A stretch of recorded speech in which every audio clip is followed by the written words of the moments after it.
महापालिका निवडणुका आता संपन्न झाल्यानंतर नगरसेवक आपापल्या कामांना लागलेले आहेत. राष्ट्रवादी काँग्रेस, शरद पवार गट असेल आणि काँग्रेस असेल, सांगलीवाडीतील हे तिन्ही नगरसेवक मात्र जे लोकांची महत्त्वाची मागणी होती, लोकांची महत्त्वाची समस्या आहे, त्या मोकाट कुत्र्यांच्या बंदोबस्तासाठी आता रस्त्यावर उतरायला त्यांनी इशारा दिलेला आहे. आपल्यासोबत अश्विनी कदम आहेत, अभिजित कोळे आहेत आणि इतरही 3 नगरसेवकांचा हा सांगलीवाडीचा प्रभाग आहे आणि या प्रभागातूनच मोकाट कुत्र्यांच्या बाबतीत हा उठाव होतोय. अश्विनीताई, मला सांगा की कशा प्रकारची परिस्थिती आहे, मोकाट कुत्र्यांची काय अवस्था आहे? नमस्ते. खरं तर मी काँग्रेस पक्षामधून आज नगरसेविका म्हणून निवडून आले. पण हा जो मोकाट कुत्र्यांचा विषय आहे तो पूर्ण आपल्या सांगली महानगरपालिकेच्या पूर्णच सांगलीकरांसाठी खरं तर विचार करण्यासाठी आणि खूप गांभीर्यानं विचार करण्याचा विषय आहे.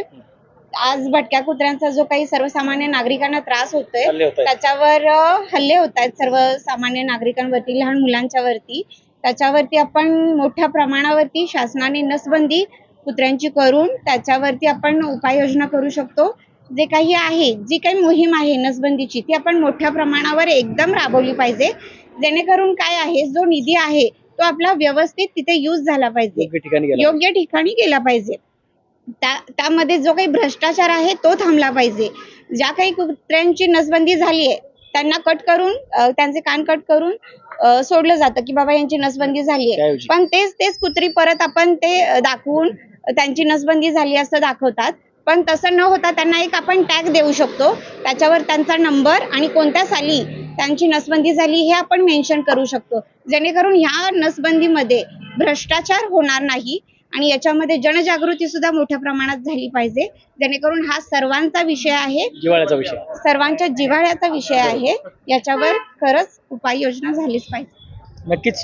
तुमचं काय मत आहे? कारण तुम्ही आता ऍक्शन मोडवर आलेला आहे खऱ्या बरोबर, आणि मोकाट कुत्र्यांचा महत्त्वाचा जिव्हाळ्याचा प्रश्न आपण घेतलेला आहे. मी नगरसेवक म्हणून जरी निवडून आलो असलो तरी हा सर्वसामान्य लोकांचा आवाज प्रशासनापर्यंत पोहोचण्यासाठी आम्ही हे आंदोलन उभा करत आहोत.